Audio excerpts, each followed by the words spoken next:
الحمد للہ رب العالمین والصلاة والسلام علیکہ یا خاتم الانبیاء والمرسلین اما بعد فاعوذ باللہ من الشیطان الرجیم بسم اللہ الرحمن الرحیم السلام علیکم ورحمۃ اللہ تعالی وبرکاتہ۔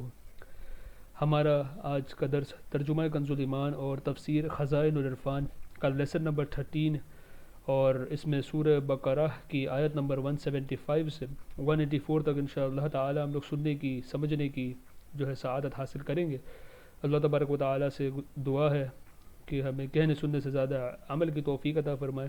آغاز کرتے ہیں صلی اللہ علیہ سیدنا محمد النبی الامی وعلی آلہ وسلم، صلی اللہ علیہ سیدنا محمد النبی الامی وعلی آلہ وسلم، صلی اللہ علیہ سیدنا مولانا محمد النبی الامی وعلی آلہ وسلم۔ اعوذ باللہ من الشیطان الرجیم، بسم اللہ الرحمن الرحیم۔ ترجمہ: وہ لوگ ہیں جنہوں نے ہدایت کے بدلے گمراہی مول لی اور بخشش کے بدلے عذاب، تو کس درجہ انہیں آگ کی سہار ہے۔ سہار یعنی برداشت۔ یہ اس لیے کہ اللہ تبارک و تعالی نے کتاب حق کے ساتھ اتاری، اور بے شک جو لوگ کتاب میں اختلاف ڈالنے لگے۔ شان نزول۔ تفسیر: یہ آیت یہود کے حق میں نازل ہوئی کہ انہوں نے توریت میں اختلاف کیا، بعض نے اس کو حق کہا، بعض نے غلط، یعنی ان لوگوں نے غلط تعویلیں کی، بعض نے تحریفیں کی، یعنی اس میں چینجز کرنے لگ گئے۔ ایک قول یہ ہے کہ یہ آیہ مبارکہ مشرکین کے حق میں نازل ہوئی۔ اس صورت میں کتاب سے قرآن مراد ہے، اور ان کا اختلاف یہ ہے کہ بعض ان میں سے اس کو شعر کہتے ہیں معاذ اللہ، یعنی پوئٹری کہتے ہیں معاذ اللہ، شعر کہتے تھے، بعض سحر، بعض کہانت، یعنی کچھ لوگ اس کو جادو وغیرہ کہتے تھے، الیاذ باللہ۔ ترجمہ: وہ ضرور پرلے سرے کے جھگڑالو ہے، کچھ اصل نیکی یہ نہیں کہ منہ مشرق یا مغرب کی طرف کرو۔ اچھا، یہاں پہ جو ایک کہانت میں نے کہا نا، کہانت کا ایک مطلب تو یہ ہوتا ہے کہ کہی سنی بات بتانا، اور دوسرا یہ کہ پرانے زمانے میں نا کاہن کر کے ہوتے تھے، یہ بھی جادوگر کی طرح ہوتے تھے، یہ جناتوں کے ذریعے جناتوں کو آسمان پر بھیجا کرتے تھے تاکہ وہ فرشتوں کی گفتگو سن کر کے غیب کی خبریں، ہونے والی چیزیں جو ہے نا وہ سن کر کے آتے اور یہاں پہ بتاتے۔ تو یہ پہلے سے چلا آ رہا تھا سسٹم، اور جب میرے آقا صلی اللہ علیہ وآلہ وسلم کی ولادت باسعادت ہوئی، اس کے بعد یہ سلسلہ جو ہے ختم ہوا۔ اس میں کیا مسئلہ ہوا کہ شہاب الثاقب غالباً اس کو کہتے ہیں کہ آسمان سے ہم کہتے ہیں نا کہ تارا ٹوٹا، تو یہ جو اصل میں تارا ٹوٹا، یہ شیطانوں کو مار پڑ رہی ہوتی ہے کہ وہ لوگ اب اگر جائے اوپر تو ان کو مار پڑتی ہے، وہ سن نہیں پاتے تمام باتیں اور غیب کی خبریں لا نہیں پاتے۔ تو اس زمانے میں لوگوں نے سرکار علیہ الصلوۃ والسلام کو بھی مطلب اس طریقے کے جو ہے چیزیں ان لوگوں نے بولی کہ یہ معاذ اللہ کاہن ہے، شاعر ہے، اس طریقے کی چیزیں سرکار پر ان لوگوں نے تہمتیں لگائی۔ سیرت مصطفیٰ صلی اللہ علیہ وآلہ وسلم میں ان ٹاپکس کو ہم نے کور کیا ہے کہ کس طریقے سے ان لوگوں نے تہمتیں باندھی اور کس طریقے سے جو ہے اس طریقے کا بغض اور حسد ان لوگوں نے ظاہر کیا۔ سبق کی طرف دوبارہ لوٹتے ہیں۔ تفسیر: شان نزول۔ یہ آیت یہود اور نصارہ کے حق میں نازل ہوئی کیونکہ یہود نے بیت المقدس کے مشرق کو اور نصارہ نے اس کے مغرب کو قبلہ بنا رکھا تھا، اور ہر فریق کا گمان تھا کہ صرف اس قبلے ہی کی طرف منہ کرنا کافی ہے۔ اس آیہ مبارکہ میں ان کا رد فرما دیا گیا کہ بیت المقدس کے قبلہ ہونا منسوخ ہو گیا۔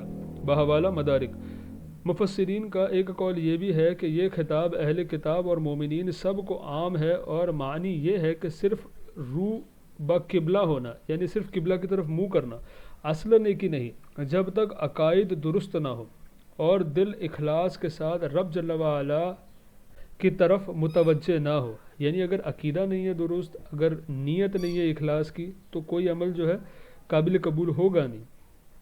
ترجمہ: ہاں، اصلی نیکی یہ ہے کہ ایمان لائے اللہ تبارک و تعالی اور قیامت اور فرشتوں اور کتاب اور پیغمبروں پر۔ تفسیر: اس آیت میں نیکی کی 6 طریقے ارشاد فرما دیے۔ نمبر 1 ایمان لانا، نمبر 2 مال دینا، نمبر 3 نماز قائم کرنا، نمبر 4 زکوٰۃ دینا، نمبر 5 عہد پورا کرنا، نمبر 6 صبر کرنا۔ ایمان کی تفسیر یہ ہے کہ ایک تو اللہ تبارک و تعالیٰ پر ایمان لائے، یعنی ایک واحد رب پر ایمان لائے کہ وہ حج اور قیوم علیم حکیم سمیع بصیر غنی قدیر ازلی ابدی واحد لا شریک لہو ہے۔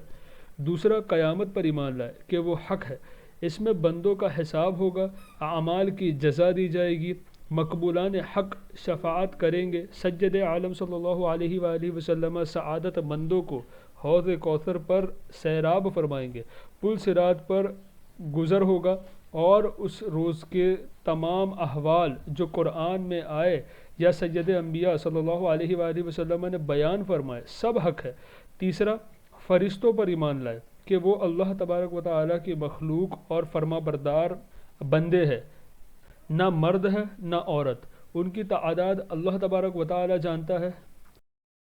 چار ان میں سے بہت مقرب ہے، جبرائیل، میکائیل، اسرافیل، عزرائیل علیہم السلام۔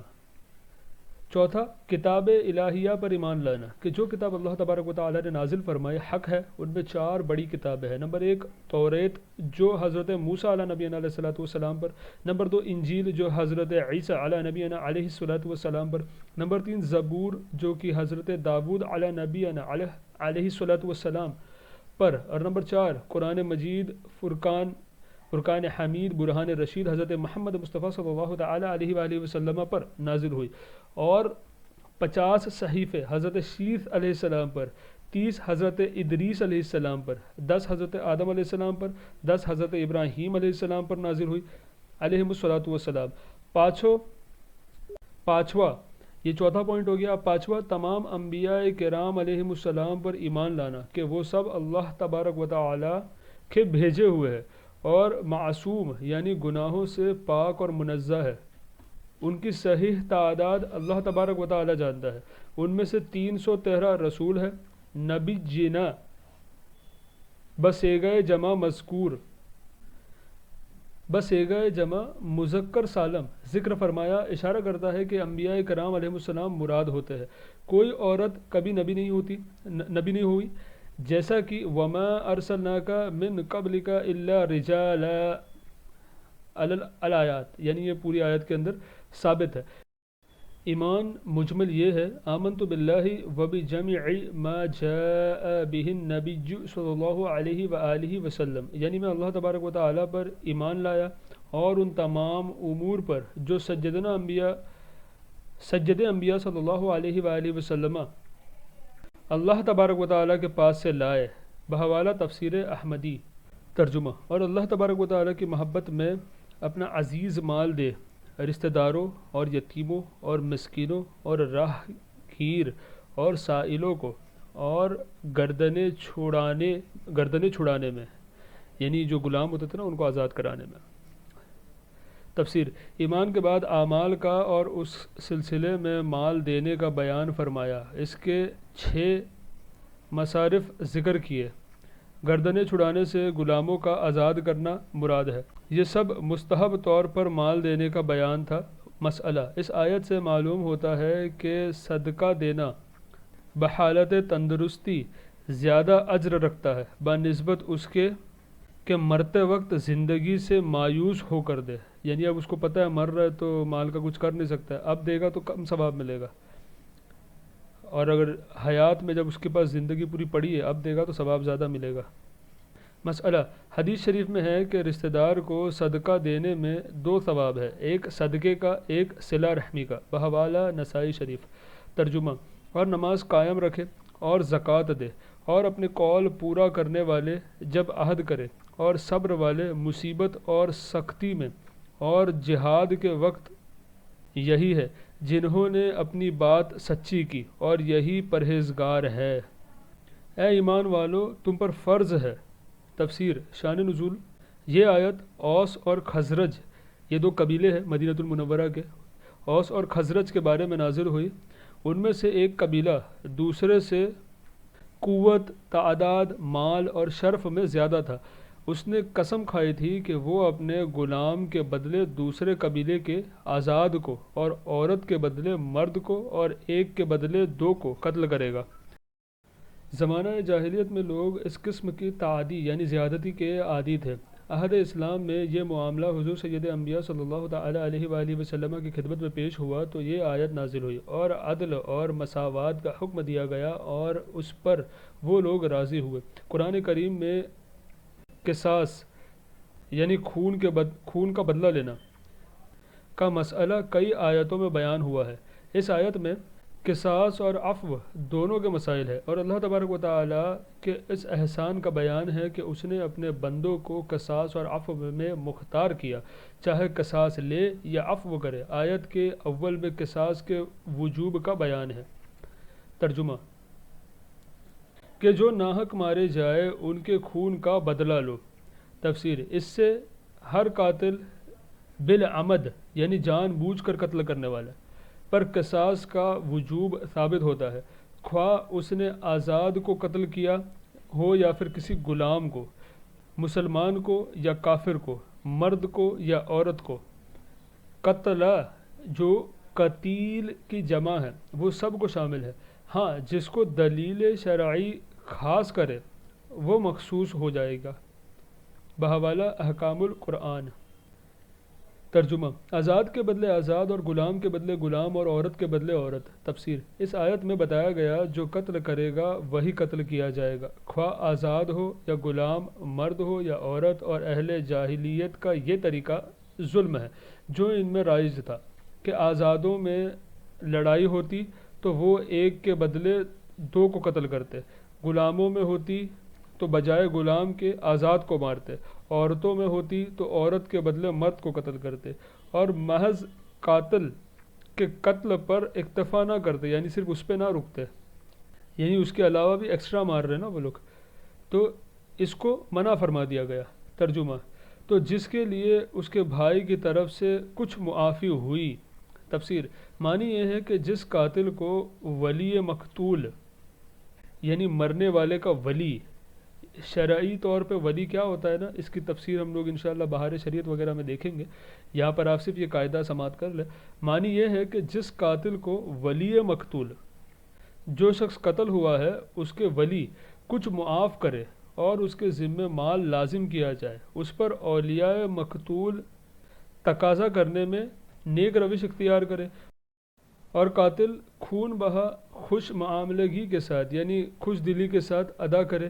اس میں صلح بر مال یعنی مال پر صلح کرنے کا بیان ہے۔ بحوالہ تفسیر احمدی۔ مسئلہ ولی مقتول کو اختیار ہے کہ خواہ قاتل کو بے عوض معاف کرے یا مال پر صلح کرے، یعنی بنا کسی چیز کے معاف کرے یا مال لے کر کے صلح کرے۔ اگر وہ اس پر راضی نہ ہو اور قصاص چاہے تو قصاص ہی فرض رہے گا۔ بحوالہ جمل۔ یہ اللہ تبارک و تعالیٰ کا عدل اور انصاف ہے، تو اس کو اس طریقے سے سمجھے۔ مسئلہ اگر مقتول کے تمام اولیاء قصاص معاف کر دے تو قاتل پر کچھ لازم نہیں۔ مسئلہ اگر مال پر صلح کرے تو قصاص ساقط ہو جاتا ہے اور مال واجب ہوتا ہے۔ بحوالہ تفسیر احمدی۔ مسئلہ ولی مقتول کو قاتل کا بھائی فرمانے میں دلالت ہے اس پر کہ قتل اگرچہ بڑا گناہ ہے مگر اس سے اخوت ایمانی قطع نہیں ہوتی۔ اس میں خوارج کا ابطال ہے جو مرتکب کبیرہ کو کافر کہتے ہیں۔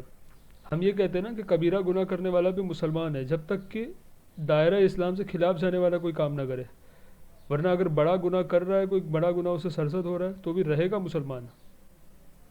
ترجمہ تو بھلائی سے تقاضا ہو اور اچھی طرح ادا، یہ تمہارے رب کی طرف سے تمہارا بوجھ ہلکا کرنا ہے اور تم پر رحمت، تو اس کے بعد جو زیادتی کرے۔ تفسیر یعنی بدستور جاہلیت غیر قاتل کو قتل کرے یا دیت قبول کرنے اور معاف کرنے کے بعد قتل کرے، یعنی اپنے وعدے کے خلاف جائے، جو اسلام کے احکام ہے اس سے بڑھ کر کے اپنا اصول نافذ کرے۔ ترجمہ اس کے لیے دردناک عذاب ہے اور خون کا بدلہ لینے میں تمہاری زندگی ہے اے عقل مندو، کیونکہ قصاص مقرر ہونے سے لوگ قتل سے باز رہیں گے اور جانیں بچے گی کہ تم کہیں بچو۔ تم پر فرض ہوا کہ جب تم میں کسی کو موت آئے اگر کچھ مال چھوڑے تو وصیت کر جائے اپنے ماں باپ اور قریب کے رشتہ داروں کے لیے موافق دستور۔ یہ واجب ہے پرہیزگاروں پر۔ تفسیر یعنی موافق دستور شریعت کے عدل کرے اور 1/3 مال سے زیادہ کی وصیت نہ کرے اور محتاجوں پر مالداروں کو ترجیح نہ دے۔ مسئلہ ابتدائے اسلام میں یہ وصیت فرض تھی، جب میراث کے احکام نازل ہوئے منسوخ کی گئی۔ اب غیر وارث کے لیے 1/3 سے کم میں وصیت کرنا مستحب ہے، بشرط یہ کہ وارث محتاج نہ ہو یا ترکہ ملنے پر محتاج نہ رہے، ورنہ ترکہ وصیت سے افضل ہے۔ بحوالہ تفسیر احمدی۔ ترجمہ یہ واجب ہے پرہیزگاروں پر تو جو وصیت کو سن سنا کر بدل دے، خواہ وصی ہو یا ولی یا شاہد، اور وہ تبدیل کتابت میں کرے یا تقسیم میں یا ادائے شہادت میں، اگر وہ وصیت موافق شرع ہے تو بدلنے والا گنہگار ہے۔ ترجمہ اس کا گناہ انہی بدلنے والوں پر ہے، اور دوسرے خواہ وہ موسی یعنی وصیت کرنے والا ہو یا موسیٰ لہو یعنی کہ جن کے لیے وصیت کی گئی بری ہے، یعنی بدلنے والے پر گناہ ہے، دوسرے لوگ اس سے بری ہے۔ ترجمہ بے شک اللہ تبارک و تعالی سنتا جانتا ہے۔ پھر جسے اندیشہ ہو کہ وصیت کرنے والے نے کچھ بے انصافی یا گناہ کیا تو اس نے ان میں صلح کرا دی، اس پر کچھ گناہ نہیں۔ تفسیر معنی یہ ہے کہ وارث یا وصی یا امام یا قاضی جس کو بھی موسی نے یعنی وصیت کرنے والے کی طرف سے ناانصافی یا ناحق کارروائی کا اندیشہ ہو، وہ اگر موسی لہو یعنی جس کے لیے وصیت کی گئی یا وارثوں میں شرع کے موافق یعنی شریعت کے حساب سے صلح کرا دے تو گناہگار نہیں، کیونکہ اس نے حق کی حمایت کے لیے باطل کو بدلا۔ ایک قول یہ بھی ہے کہ مراد وہ شخص ہے جو وقت وصیت دیکھے کہ موسی یعنی وصیت کرنے والا حق سے تجاوز کرتا اور خلاف شرع طریقہ اختیار کرتا ہے تو اس کو روک دے اور حق اور انصاف کا حکم کرے۔ بے شک اللہ تبارک و تعالی بخشنے والا مہربان ہے۔ اے ایمان والو، تفسیر اس آیت میں روزوں کی فرضیت کا بیان ہے۔ روزہ شرع میں یعنی شریعت میں اس کا نام ہے کہ مسلمان خواہ مرد ہو یا حیض یا نفاس سے خالی عورت صبح صادق سے غروب آفتاب تک بنیت عبادت خورد و نوش اور مجامعات یعنی جمع کرنے سے کھانا پینا اور جمع کرنا ترک کرے، بحوالہ عالمگیری وغیرہ۔ رمضان کے روزے 10 شعبان 2 ہجری کو فرض کیے گئے، بحوالہ در مختار اور خازن۔ اس آیت سے ثابت ہوتا ہے کہ روزے عبادت قدیمہ ہے، زمانہ آدم علیہ نبی علیہ السلام سے تمام شریعتوں میں فرض ہوتے چلے آئے، اگرچہ ایام اور احکام مختلف تھے، مگر اصل روزہ سب امتوں پر لازم رہا۔ ترجمہ تم پر روزے فرض کیے گئے جیسے اگلوں پر فرض ہوئے تھے کہ کہیں تمہیں پرہیزگاری ملے۔ تفسیر اور تم گناہوں سے بچو کیونکہ یہ کسر نفس کا سبب اور متقین کا شعار ہے۔ سبحان اللہ۔ ترجمہ گنتی کے دن ہے، یعنی صرف رمضان کا 1 مہینہ۔ تو تم میں جو کوئی بیمار یا سفر میں ہو، سفر سے وہ مراد ہے جس کی مسافت یعنی جس کی دوری مسافت 3 دن سے کم نہ ہو۔ اس آیت میں اللہ تبارک و تعالی نے مریض اور مسافر کو رخصت دی کہ اگر اس کو رمضان مبارک کے روزے رکھنے سے مرض کی زیادتی یا ہلاکت کا اندیشہ ہو یا سفر میں شدت و تکلیف کا، تو وہ مرض اور سفر کے ایام میں افطار کرے اور بجائے اس کے ایام منہیہ یعنی جن میں منع کیا گیا ایام منہیہ کے سوا اور دنوں میں اس کی قضا کرے۔ ایام منہیہ 5 دن ہیں جن میں روزے رکھنا جائز نہیں۔ دونوں عیدین یعنی عید الفطر اور عید الاضحیٰ اور ذوالحجہ کی 11ویں 12ویں 13ویں تاریخ ہے۔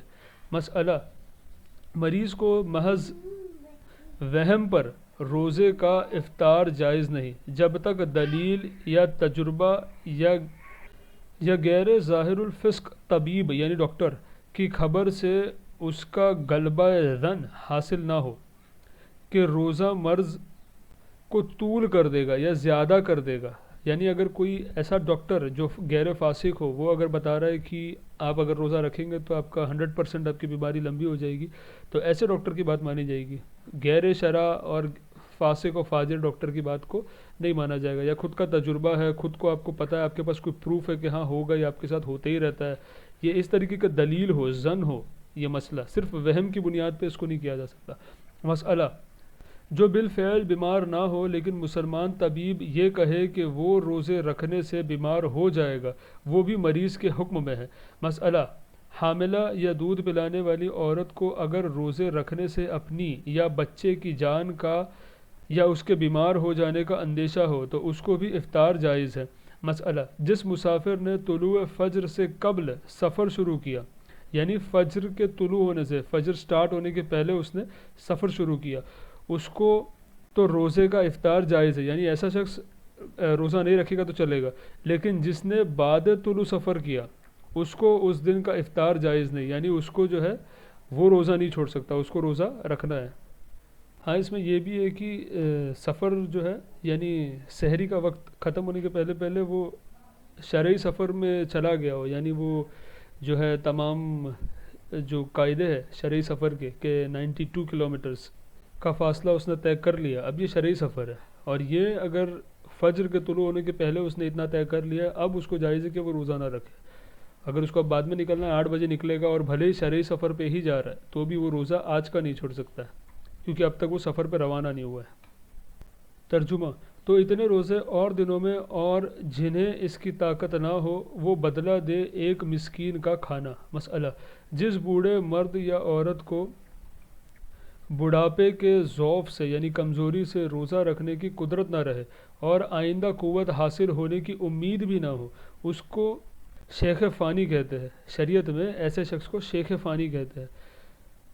اس کے لیے جائز ہے کہ افطار کرے اور ہر روزے کے بدلے نصف ساع یعنی 175 روپیے اور ایک اٹھنی بھر گیہوں یا گیہوں کا آٹا یا اس سے دونے جو یعنی اس سے ڈبل جو یا اس کی قیمت بطور فدیہ دے۔ تو یہ ایگزیکٹ اماؤنٹ یہاں سے آپ لوگ نہ لیں، اماؤنٹ آپ اپنے شہر میں اپنے علاقے میں قریبی مدرسے مسجد میں جا کر کے امام صاحب سے رابطہ کرے، پوچھے کہ فدیہ کی اماؤنٹ کتنی ہے، اتنا جو ہے وہ فدیہ نکلے گا، اور وہ بھی کس کے لیے؟ جو شیخ فانی ہو اس کے لیے۔ مسئلہ اگر فدیہ دینے کے بعد روزہ رکھنے کی قوت آ گئی تو روزہ رکھنا واجب ہوگا۔ آپ نے فدیہ دے دیا، اللہ تعالیٰ نے آپ کو صحت و شفا عطا کر دی، تو اب آپ کو جو ہے روزہ رکھنا پڑے گا۔ مسئلہ اگر شیخ فانی نادار یعنی غریب ہو اور فدیہ دینے کی قدرت نہ رکھے تو اللہ تبارک و تعالیٰ سے استغفار کرے اور اپنے عفو و تقصیر یعنی کوتاہی کی بخشش کی دعا کرتا رہے۔ ترجمہ پھر جو اپنی طرف سے نیکی زیادہ کرے یعنی فدیے کی مقدار سے زیادہ دے تو وہ اس کے لیے بہتر ہے، اور روزہ رکھنا تمہارے لیے زیادہ بھلا ہے اگر تم جانو۔ سبحان اللہ۔ اس سے معلوم ہوا کہ اگرچہ مسافر اور مریض کو افطار کی اجازت ہے لیکن زیادہ بہتر اور افضل روزہ رکھنا ہی ہے۔ آج کا ہمارا درس یہیں پر مکمل ہوا۔ آپ تمام سے دعا کی گزارش ہے۔ السلام علیکم ورحمۃ اللہ تعالی وبرکاتہ۔